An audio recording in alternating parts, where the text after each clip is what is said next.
We have a fret dress that I've done on this maple fingerboard. There's an issue with the lacquer on this. It's kind of flaking off. I'm sure you've seen this before. I want to show you what I do to deal with this loose flaking lacquer.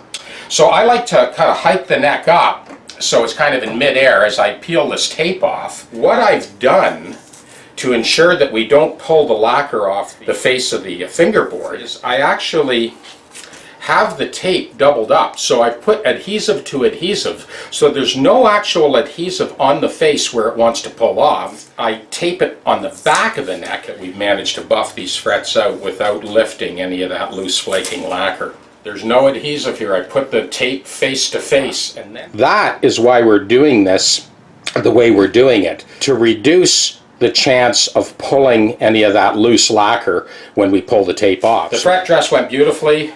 Go to the String Tech Workstations YouTube channel and you'll see this in greater detail, the maple fingerboard fret dress. I'm avoiding touching that nice white maple fingerboard. We're going to blow it off in a second. We've peeled the tape off. Another word of caution here. When you go to clean up the fingerboard and you see all that sort of dust and smudging, don't wipe it, blow it.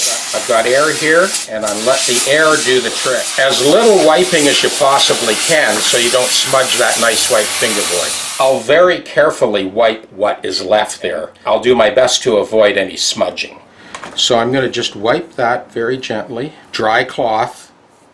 We got it off without blackening it, and we got it off without any more chipping. Now you can see along here all of that chipping. That's what the guitar looked like. That was chipped when it came. So this isn't kind of regular vintage wear.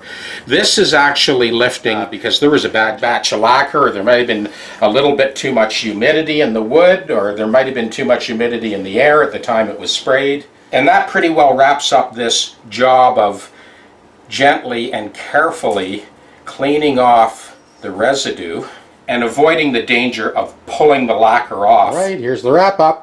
We got our adjustable radius gauge for the bridge. We got a perfect match to the fingerboard. We've got our compensated nut. This thing is perfectly in tune now. You can see that even on the back of the neck, this was definitely a bad batch of lacquer. Look at this. It's just flaking off. Anyway, the most important thing is this guitar plays like a dream. Perfectly in tune, frets dressed, ready for action.